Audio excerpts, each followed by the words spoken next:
I'm here with Sir Willie Miller of Global Port, Batampere, and he's currently test driving the Chevy Chevrolet Sonic. Supersonic. Supersonic. So, what can you say about the car, sir?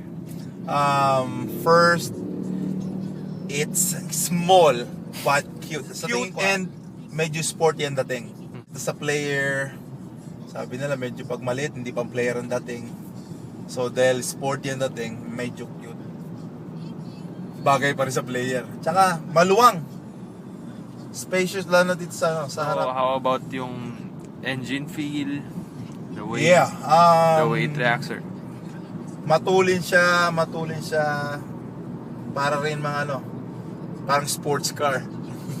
Hindi, kasi hindi mo naman kailangan magmatulin, pero yung it will take you to the place na alam mong hindi ka bibitin. Mm-hmm. Lalo na to automatic pa. Mm-hmm. Usually mabagal ito matulin. Mm-hmm. Masarap, tsaka smooth lang yung ride niya.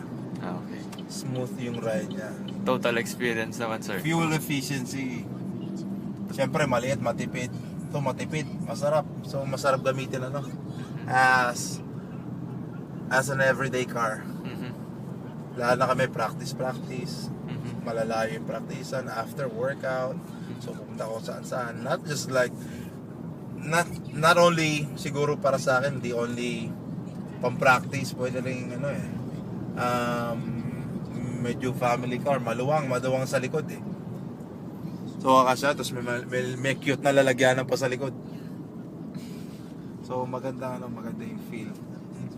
May pang hands-free pa sa sa telephone. You don't have to pick up your phone na lang. Connect mo lang through Bluetooth siguro.